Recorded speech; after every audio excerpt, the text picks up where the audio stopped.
So do you want to know how to put your wedding planning into 10 steps? Let me show you. Hello lovely brides and welcome back to my channel. I'm Lauren, wedding planner and owner of Bluebird Creative. I provide a weekly dose of wedding planning goodness for the stylish bride. So if you haven't already, make sure you subscribe to my channel, hit the bell, and then you'll be notified every week when a new video lands. Little secret, this is the second time I'm recording this whole video because I did the whole thing without this bad boy, which means the sound quality would have been rubbish. And I love you too much to provide you with a rubbish video. Therefore, I'm doing the whole thing again. Here we go. So, you may or may not have already guessed that I am a little bit of an advocate for mental health. I hate the idea of anybody letting overwhelm, anxiety or stress creep up on you during your wedding planning, because you know what? It's not necessary. And if I can make a few steps to help lower that stress, lower that anxiety, lower that overwhelm, and help you to enjoy your wedding planning, then do you know what? I'm going to.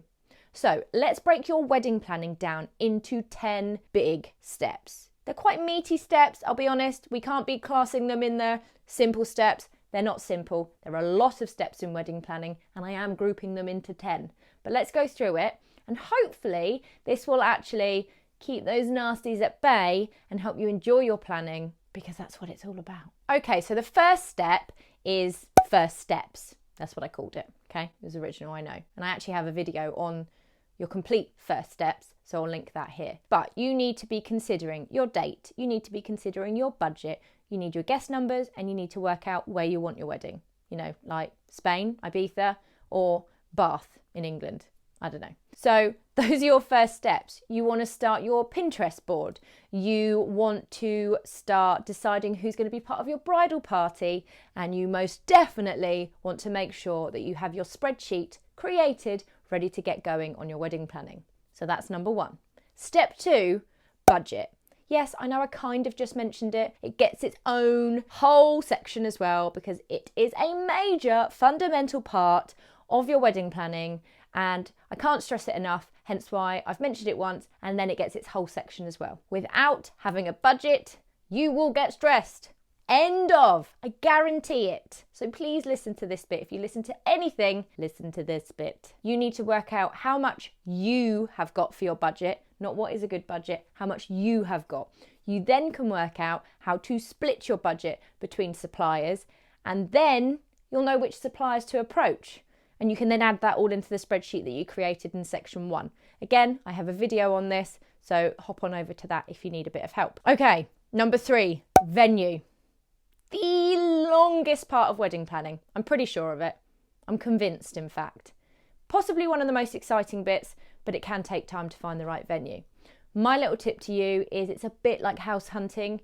You need to know your compromisables. That is now a word. I've just created it. Go with your gut. Know your compromisables and print off my list of 30 questions to ask your wedding venue to help you work that out. I'll put a link in the comments below to my questions for your venue. Can you actually talk in a sentence, Lauren?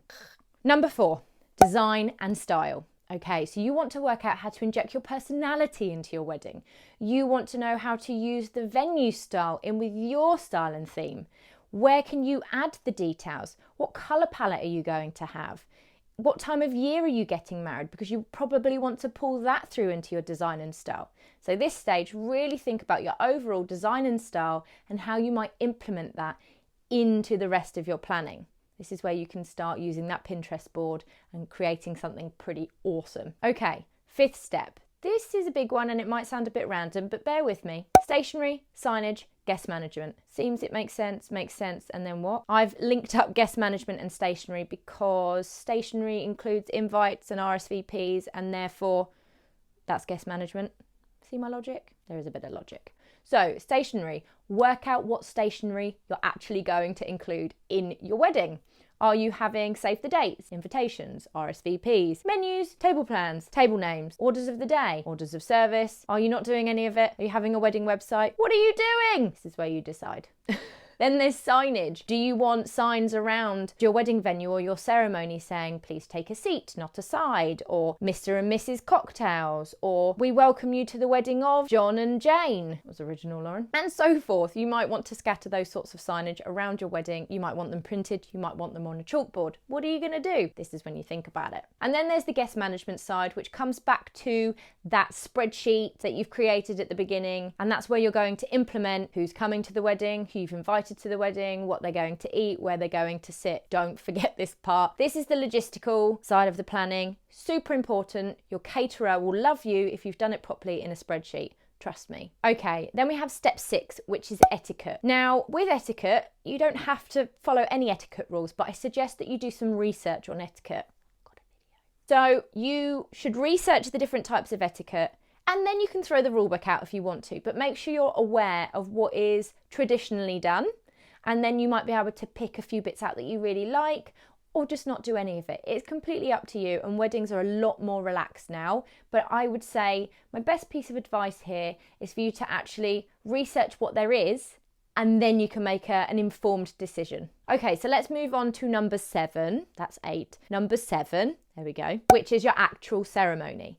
So when you're working on the ceremony section, you obviously want to be thinking about what actually happens in a ceremony and the planning of it, what music you want and where you can have music, if you want any readings or any hymns, what decor you want throughout the ceremony, where you want people to sit if you're being particular with that. So lots of different things to think about, and it's good to just bundle that into the ceremony and think of that as one packet. Can't think of another word. Think of that as one event in itself. Then we move on to number 8. Got it right that time, which is the reception. So in the reception, you actually have the drinks reception, you have the wedding breakfast, and you have the evening reception. I have done videos on all 3 of those and the ceremony as well, so I'll link them below for you too. You want to consider how they're going to run, what you're going to eat, your style, the length of time. There's so many different things to consider there, and again, this is all written in my blog post for you. If you break it down into all these sections, it will make it so much more manageable for you and less overwhelming, which is key, right?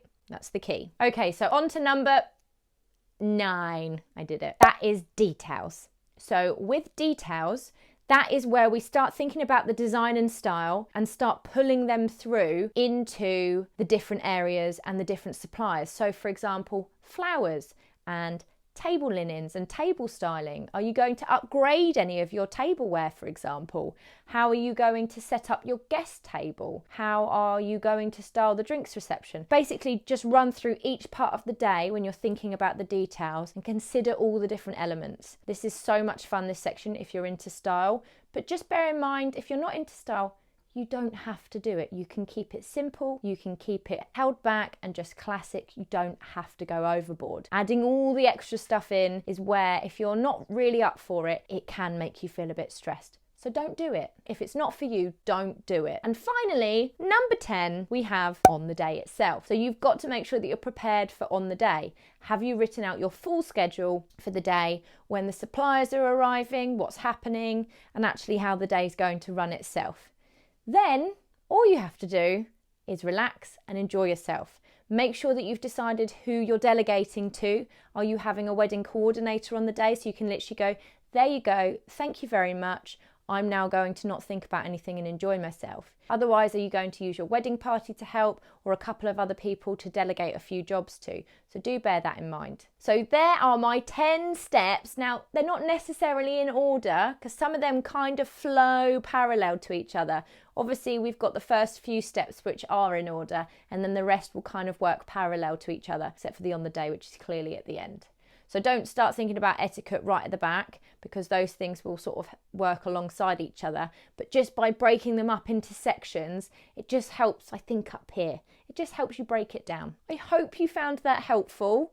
I hope it just lowers a little bit of stress for you. There is a blog post as well that's linked to this topic, just in case you like to take your content in a bit better by reading. Is that even a sentence? I don't know if that was a sentence, but hopefully you know what I mean. Anyway, guys, if you are looking for a little bit more support, then I have a community of over 300 brides to be in my Facebook group, which is the Bride Academy Facebook group. So again, it is linked below. The doors are open, so please do come and join us. We're all supporting each other in the wedding planning process, and you are very, very welcome to come and join us. Anyway, guys, I will see you next week for another video to help with your wedding planning. And I think you need to put a little note in your diary because next week is super exciting. I'm literally on the edge of my seat.